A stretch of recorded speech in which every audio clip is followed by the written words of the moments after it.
Hi, I'm Giamar Ramos and I'm from Caguas, Puerto Rico. I'm doing a project on stroke.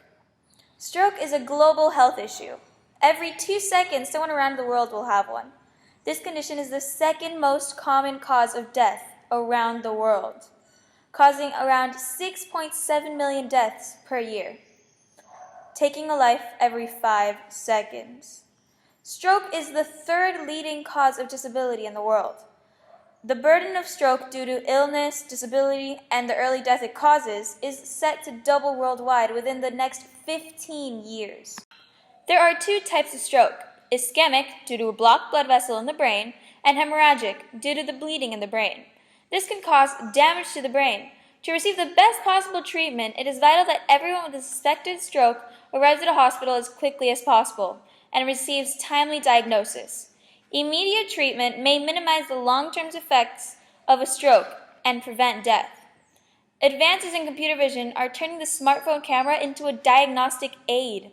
Computer vision is concerned with the automatic extraction, analysis, and understanding of information from an image or a sequence.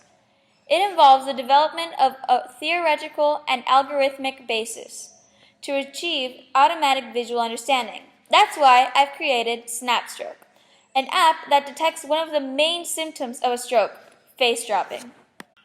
The app has a tracker to keep time when the symptoms started, contacts 911, and educational material. Because most people have mobile devices with a camera, the app has the potential to help stroke victims around the world to get the treatment they need on time. SNAPStroke could save millions of lives. This is my first app, and I decided to develop as a native apps in Android platform. I programmed it in MIT App Inventor.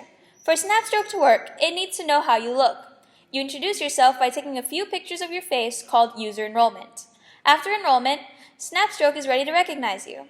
To see if the app recognizes you, simply press verify and take a selfie, just like enrollment. If you think that you're having a stroke, just press stroke and take a selfie. Both the enrollment and live face photo will be submitted through the facial recognition process. If your face shows a face palsy, the app will alert you to call or text 911 and get the treatment you need on time. SNAPStroke consists of front end for user registration and face dropping symptom identification, and back end for data storage and retrieval. The facial palsy matching method in SNAPStroke uses the gender, age, and photo to retrieve facial templates that meet a given similarity threshold in comparison with the user.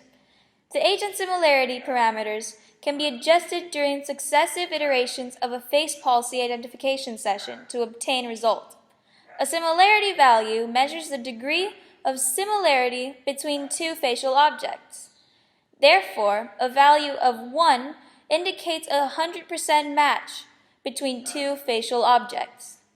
The lower the similarity value, the higher the probability that more facial objects will match the target object. The gender and age are important. The risks of stroke increase as we get older. At younger ages, men are more likely than women to have strokes. This project attempts to address the issue of identifying a stroke symptoms and get the treatment soon. The system comprises two front-end mobile applications that are used to enroll and identify the facial palsy symptom on the facial recognition in conjunction with the gender and turntable age parameters. SNAPStroke utilizes facial template management and matching technique to determine whether a user has a face palsy and to retrieve the associative information. SNAPStroke is still in progress, and I'm planning to complete the application development, system integration, and system testing. With the ability to quickly identify a facial palsy, SNAPStroke has the potential to help stroke victims around the world to get the treatment they need on time.